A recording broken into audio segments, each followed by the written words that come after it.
Hope you're having a prosperous, healthy, happy day, wherever you are. And hopefully it's peaceful.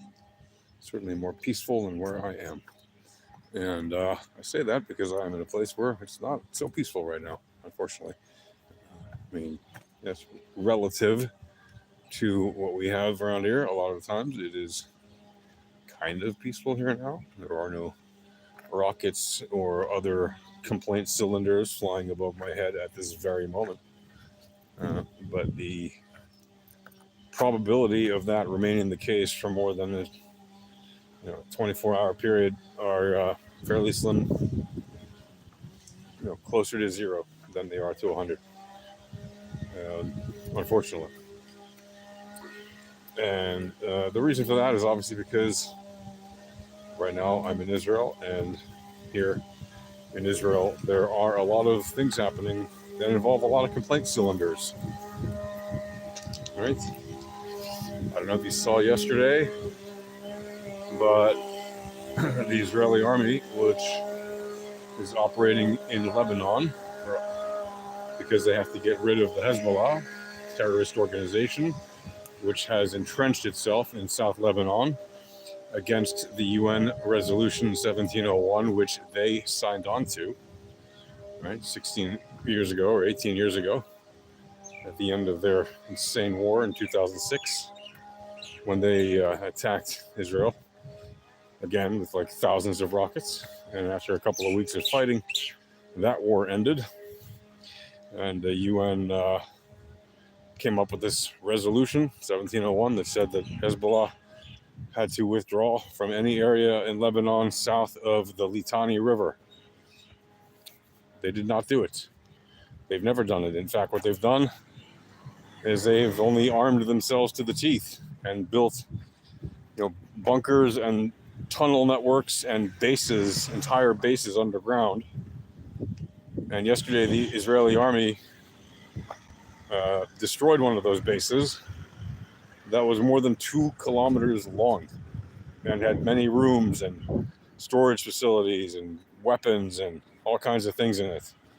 It was a massive, massive terrorist base underneath the ground, very near the Israeli border, for the purpose of invading Israel and committing an attack on northern Israel, a terrorist attack similar to that of October 7th, which is kind of like Israel's September 11th, if you will.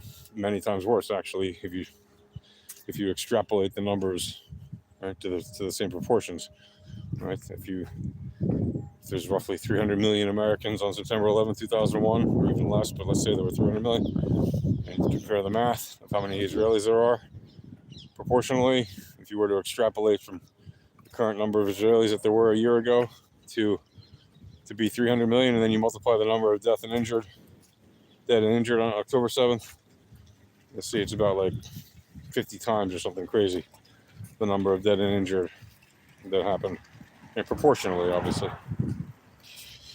Donald Trump for the win. Okay, Dr. Frankenstein. Yeah, here's what I thought about that.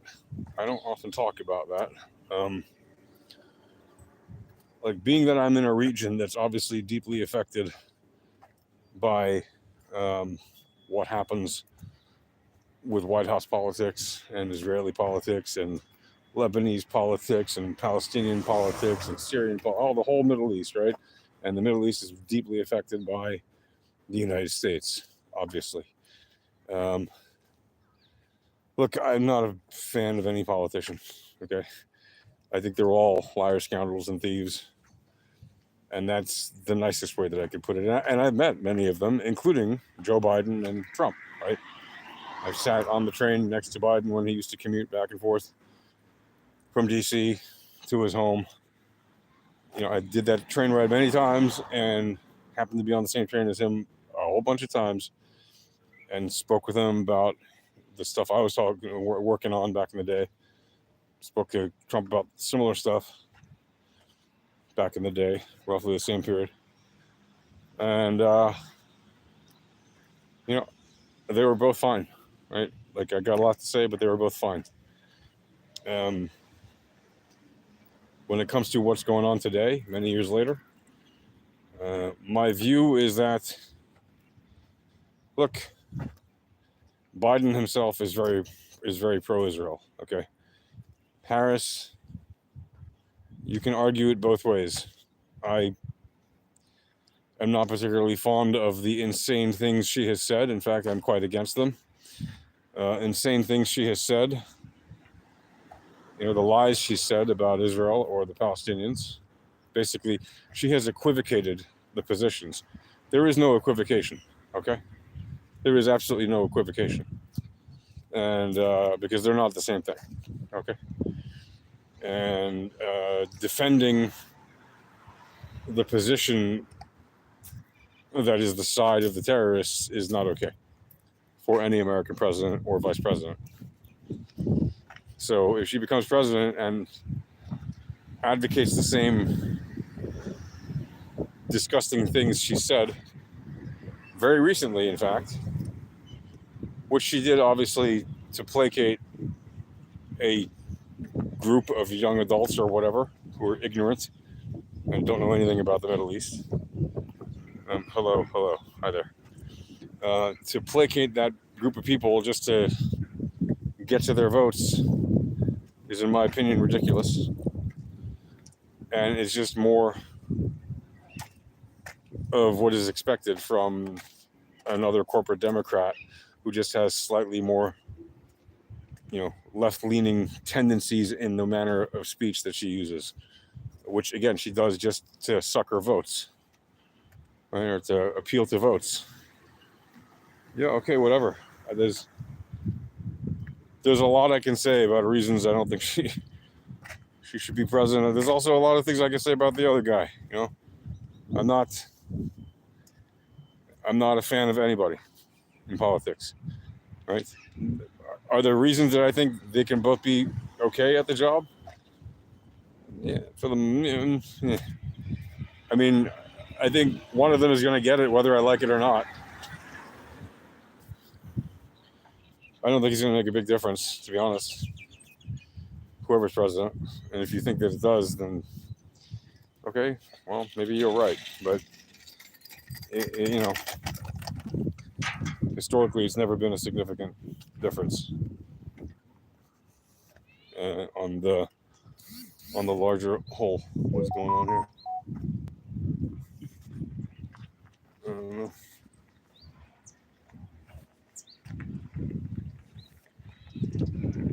Okay. I mean, yes, I know there are obviously big differences. You could say, well, sure, there are huge differences between certain candidates. That's true. Even in this election, you can say that. But that's not the point of this video. The point of this video is what is next, okay? And by the way, whatever happens in the American election, God bless America. I think it's great. And I'm a diehard American patriot, 100%, regardless of who's in office. And as long as America remains the land of the free, I'm good with that. Uphold democracy and the Constitution,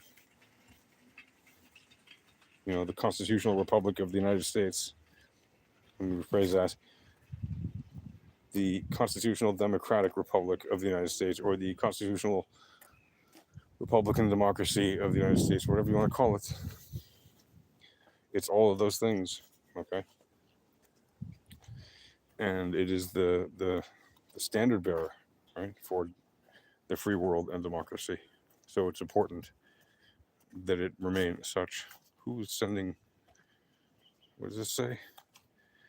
Messages held for review. Okay. The point of this video is to tell you about what's happening with Israel and Iran. Okay. And what's happened is obviously there've been a lot of back and forth with ballistic missiles and Israeli Air Force, like Iran shooting ballistic missiles at Israel taking its time and then responding with strikes by its Air Force from a number of different platforms. Iran claiming it shot down Israeli missiles and then saying it has the right to defend itself and the duty to defend itself. So far, to their credit, you can call it that, we all know what it is, Iran has not said that it will respond to this latest series of attacks by Israel. And why is that possibly a good thing? Well, it means that possibly Iran got the message that, hey, enough horsing around here. Enough shooting your things at us and we shoot them back at you. Nobody needs that. Why don't you quit what you're doing? And then we can all be friends. Oh boy. Well, that's interesting. Okay. Okay.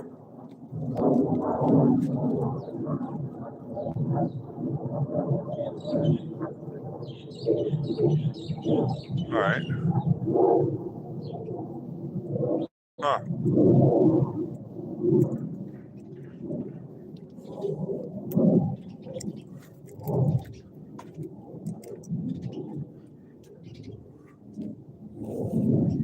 Okay. Um.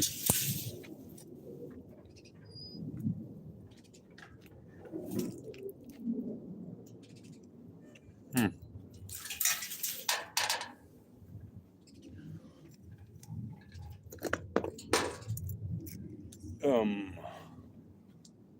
Sorry if I really got distracted there because I had a little bit of a distraction. But anyway, so what is next? What is next is probably that we're going to see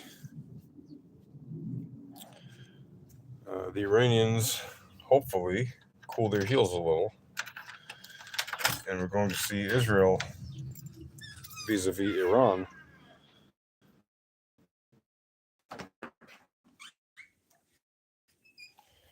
I'm all for the particular conflict ending, but the thing is, Israel can't just end the conflict, meaning stop doing what it has to do, just like that, right? Why do I say that? Well, Israel really from going after the people that have been arming themselves to the teeth for decades and have been. So there needs to be some kind of comprehensive solution that will basically put an end to this nonsensical war. And when I say end, I don't mean a ceasefire. Ceasefires are BS, okay? All they do is guarantee there's going to be more fire later. And if you don't believe that, well, you need to study some history, including recent history. Because Israel has had a lot of ceasefires in recent history with its neighbors who have continued to attack it relentlessly, right? Sans arrêt, without stop, for decades, okay? Literally since the year 2000, when Arafat decided to refuse the offer by Prime Minister Ehud Barak at W-Y-E, the so-called Y Accords. Well, the Y Accords were supposed to be the deal between Israel and the Palestinian Authority that would effectively give the Palestinians control of 97% of the West Bank, what they call the West Bank, which is called as Judea and Samaria, right, by people who live in Judea and Samaria and are not people calling themselves Palestinian. The historical names of those lands is Judea and Samaria. It's only in the last 50 years or so that they've been called the West Bank. And the only reason they've been called that is for the same reason that the word Palestinian agrees, is an insult to the Jewish people, to try to ethnically cleanse the existence of the historical ties, the ancestral historical ties of thousands of years of the Jewish people to their own homeland, Judea, as in where the Jews come from, Judea. You don't have to be a rocket scientist to figure that one out, right? And anyway, so the Y Accords which did not happen, which did not, I mean, they did not agree to it, right? The leaders did not agree to it. Why? Why didn't Y pass? Well, the chairman of the so-called Palestinian Authority at the time, and the chairman of the so-called Palestinian Liberation Organization, which is a terrorist group at the time, a terrorist group which became the Palestinian Authority, which was granted the status of being a political organization as opposed to just a terrorist organization. That guy's name was Yasser Arafat, or Yasser Arafat. And Yasser Arafat rejected the offer by Prime Minister Ehud Barak at Y. Why did he reject the offer? Because he was a small man. All he wanted in life was to have a conflict with the Jews. You have to remember that he was an Egyptian man who was from Egypt, who came to be the leader of the Palestinian movement. He wasn't the founder of the PLO, by the way, but he was one of the early members of it. He had studied engineering in Cairo, right? And you know how that guy Trump likes to talk about how he likes to do the weave? I do that too. Yeah, but mine could be even much, much wider. But I do come around to the point in the beginning. So don't worry, you're on your way there. So Yasser Arafat was an engineering student who came to the Palestinian Liberation Organization to make it his sort of move in life. He wanted to be the head honcho of the Palestinians, even though he wasn't a Palestinian. He wasn't an Arab from Gaza or Judea or Samaria, but he had taken it upon himself that would be his cause célèbre, and he would join that, and that would be his trendy thing to do for his life, right? So he became that. He became the head bad guy, right? He became the face of the Palestinian Liberation Organization. Decades later, after suffering terrorism onto the world in the ways that he did for as long as he did, and in as many awful places and things and ways that he did, he finally accepted that Israel had the right to exist and signed the Declaration of Principles, the DOP, at the White House in the presence of President Bill Clinton and the Prime Minister of Israel, Yitzhak Rabin. And the three of them were there, and Arafat and Rabin shook hands right there in front of Bill Clinton and the whole world at the White House. I remember it like it was yesterday.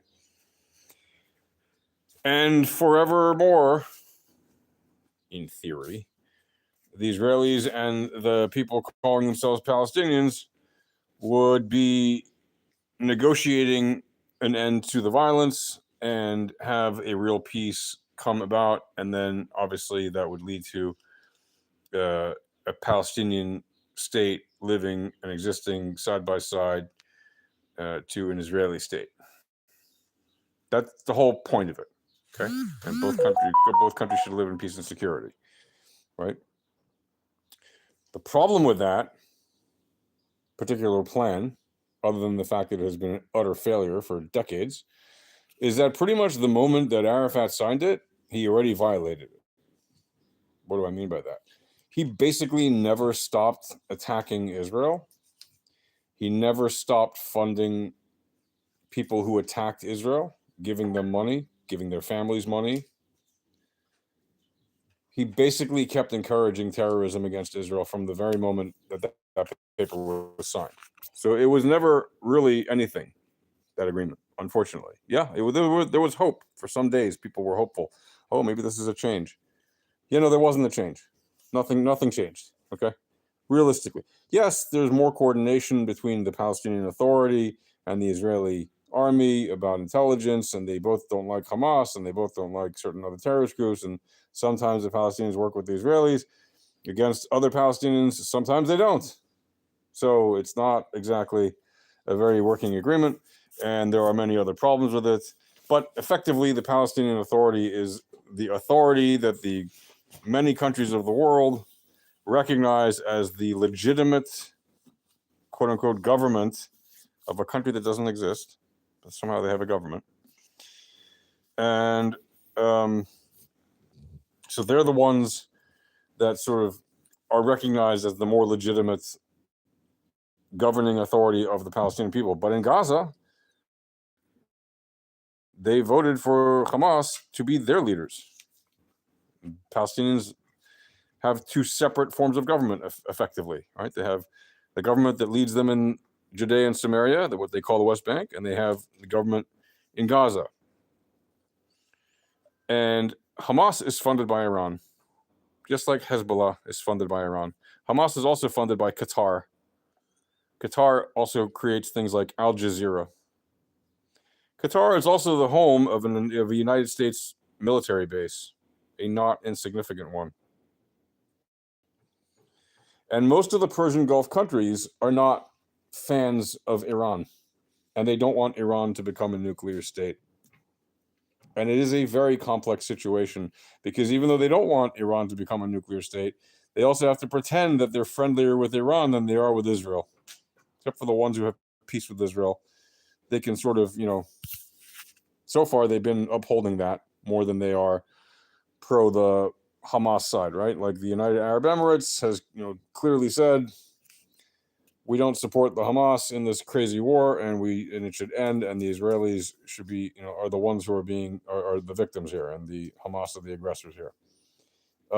So, yay, we have friends in Dubai and in the United Arab Emirates, and that's a very good and important thing. But unfortunately, and it is very unfortunate, Iran is a much bigger and much deadlier foe than the United Arab Emirates, which is an economic powerhouse to some degree. But it's a small one. It's very important. It's the center of a lot of wealth these days. But it's a very small country compared to Iran, which is just across the water from it, right? Which leads us back to, what is Iran going to do? Well, Iran has already threatened its neighbors, including the United Arab Emirates, including Bahrain, including Oman, including Qatar, including Saudi Arabia, including Kuwait. It's threatened all of them. It's basically said, and it's threatened Jordan. It said, if you allow Israel to use your airspace to attack us, then we may very well attack you, especially if Israel attacks our oil infrastructure or our nuclear infrastructure. And what happened during this attack? Israel did not attack Iran's oil infrastructure or nuclear infrastructure. In fact, the only thing that we know that they attacked is some military installations, some bases. And apparently 2 soldiers from the Iranian army were killed. So they didn't go after the oil infrastructure. They didn't go after the nuclear infrastructure in Iran. They did none of that. And one of the very first messages that came out after Israel had done its attack, before anybody even knew what all the targets were, Jordan came out and said, Israel didn't use our airspace. Why would Jordan say that? Jordan, which has helped Israel now, right? Because Jordan and Israel have peace. And Jordan has actually helped Israel with the anti-Iranian ballistic missile air defense, right? Whether it's, they shot down some missiles, or they did whatever they did. They helped Israel not get hit as hard by Iran's missiles. Okay. Now, what does that mean? Well, that means that Israel and Iran, which are having this kind of, my button is bigger than your button situation, only this is an active and fiery situation. It's not just talk, it's an actual war. Iran and Israel are unlikely to go to war head to head for a very simple reason. Okay. Neither of them has the expeditionary capability to invade the other country.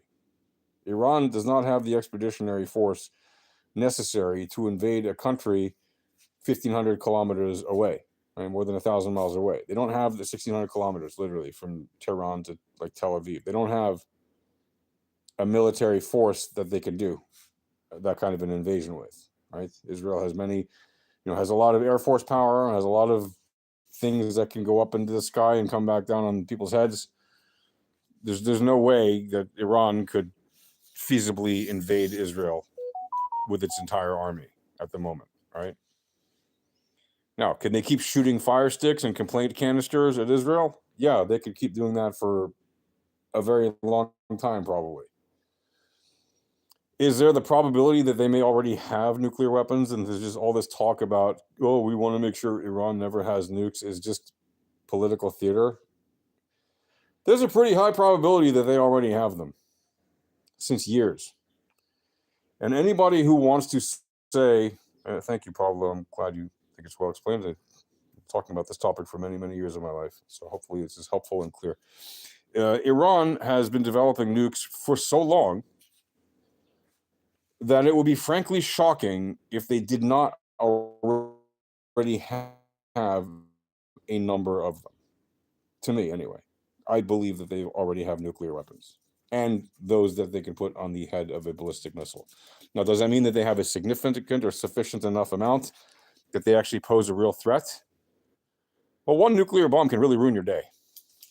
Okay, so even if they only have a small one, a tactical warhead can do a lot of damage. All right, a lot of damage. That's not a little, oh, it's a little bomb that went off and it'll, after the explosion, everything's fine. No, it's radiation, poisoning, damage that lasts decades, if not many generations. So if they already have nukes, and if they've already had them for years, well, that tells me two things. One is they're not crazy enough to actually use them immediately as soon as they get them, which everybody has always said. Well, a lot of people have always said, oh, as soon as they get them, they'll use them to destroy Israel. Yeah, they might. It might be the case that they don't have weapons, and as soon as they don't have those nuclear weapons, and as soon as they get them, they might try to use them against Israel. It's possible. It's also possible that they've had them for many years and actually have not used them, in which case it demonstrates that they're not, at the Ayatollah level, they're not as insane as they like people to think. They actually do fear death, right? Because they know if, God forbid, they were to do something like attack Israel with nukes, they know what the Masada option is. And if you don't know what the Masada option is Israel's ability to strike back, to do a second strike with nuclear weapons if it needs to. Somehow, they have multiple platforms to do it from, right? Whether it's from land or sea or wherever, to guarantee that whoever attacks Israel with nukes, God forbid, it does not go unpunished. Right? Even if that country manages to wipe out the vast overwhelming majority of people in Israel and basically destroy the country, Israel has a sort of fail-safe mechanism that guarantees that whoever does that gets hit with significant force, right? So that could very well be why Iran could easily have nukes and may not have used them, or has not used them, because they don't want to be destroyed. And that tells me something else is very important. That tells me that there is actually a potential end to this insane war, which is an ideological war. Well, is it really an ideological war ultimately if the leaders of the so-called ideology aren't actually going to do the thing they've always said they would do according to their so-called ideology? Yeah, it's starting to look a little bit more like they want blood and treasure. They want to lose less blood and get more treasure. They want to stay in power. They want to remain dictators, like every other scumbag dictator in the world. The dictators of Iran want to remain the dictators of Iran. You call them Khomeini, Ayatollahs,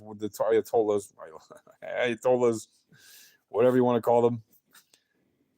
Whatever they're called, Ayatollahs, okay? They're Grand Supreme Council of Evil Wizards. It doesn't matter. Okay? The guys who wear the big hats in Iran. Many cultures have people who wear big hats, and usually the people that wear the biggest hats are the most authoritative people in their culture. And usually the ones who have big hats are authoritarian to some degree. You can call them theocratic or whatever. They're authoritarian. So, where am I from? I am American and other things. But I'm not in America. I'm in Israel, man. So hopefully that answers your question. So the next thing we are likely to see with Israel and Iran, like I said, is actually if Israel is going to continue dismantling Hezbollah and Hamas, then you'll eventually see, and some of it does depend on who will be the next president in terms of the steps that it will take to get there, but some of it doesn't. You will eventually see, whether it's in a half a year, 4 years, 8 years, 10 years, 20 years, you will eventually see Iran come around to the idea of existing in Israel, in the Middle East with Israel, without having to fight to the death with Israel, which, again, it really can't do by land, at least not at this point. And Israel has the means to defend itself, at least at this point, if such an insane thing were to happen. And Israel has absolutely no desire whatsoever to invade Iran, which is a massive country, all right, compared to the size of Israel. It is a massive country, it has way more people, and is a much, much, much bigger, physically bigger country. Israel has absolutely zero expeditionary desire to invade Iran, like none at all, okay? It's an insane thought to even suggest it. It's not a thing in Israel. The Israeli military doesn't sit around and think, how do we invade Iran? No, that's not a thing, okay? The only thing Israel cares about Iran is making sure Iran stops funding the terrorists that are constantly attacking Israel. And if, whenever Iran hits Israel, like it has done already a couple times this year with these missile attacks, that Israel has the capability to respond to those attacks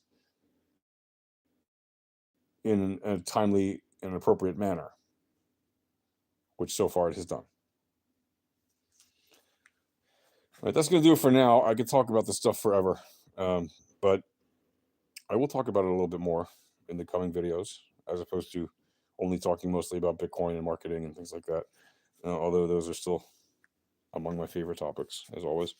But I will talk more about the Middle East stuff because I know people kind of care about it, and I've not spoken very, very much about it, even though I have a gazillion things to say. There's reasons I don't talk about politics a lot on this channel, but sometimes I have what to say that I think is okay to share. Anyway, and I hope that you see that I'm not trying to be too biased. Yes, I obviously am pro-Israel. I'm not going to pretend that I'm not.